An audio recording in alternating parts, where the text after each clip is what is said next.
আজকে রেসিপি নিয়ে চলে এসেছি পটল মাছের সর্ষে পোস্ত। দেখো মাছগুলোকে আমি ভালো করে ধুয়ে নিয়েছি, ধুয়ে এই যে রেখেছি, যে ভালো করে ধুয়ে নিয়ে রেখে দিয়েছি। তারপরে এই যে কড়াইয়ের মধ্যে আমি তেল গরম হতে দিয়ে দিয়েছি। মাছগুলো দেখো হলুদ লবণ মাখিয়ে কড়াইয়ের মধ্যে এই যে ভাজতে দিয়ে দিলাম।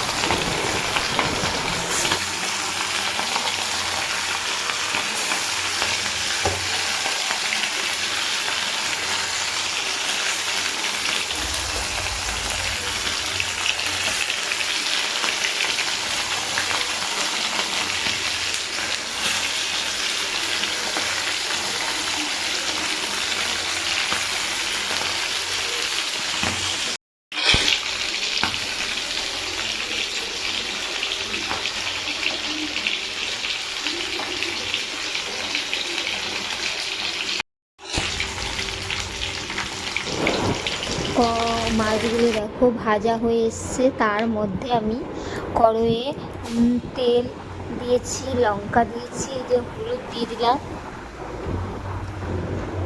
তারপরে আমি এই যে লবণও দিয়ে দিলাম।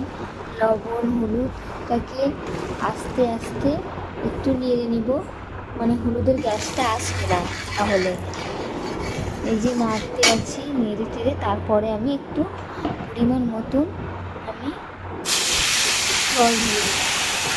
তোমরা যতটা তোমরা সর্ষে পোস্ত করে সেই মাপে জল দিয়ে দিবে। তারপরে আমি দেখো আস্তে আস্তে ফুটছে, তার মধ্যে আমি মাছটা দিয়ে দিলাম, ভাজা মাছগুলো দিয়ে দিলাম।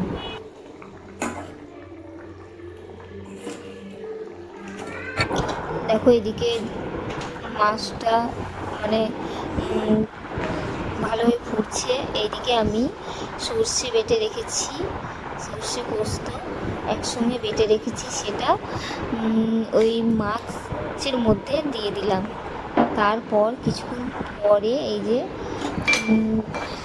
নেড়ে চেড়ে কিছুক্ষণ একটু আস্তে উনুনে রাখলাম।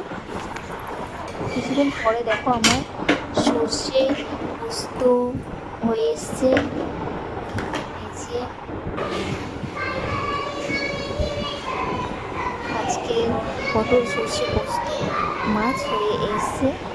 তারপর আমি একটা বাটির মধ্যে ঢেলে নিয়েছি, নামিয়ে নিয়েছি।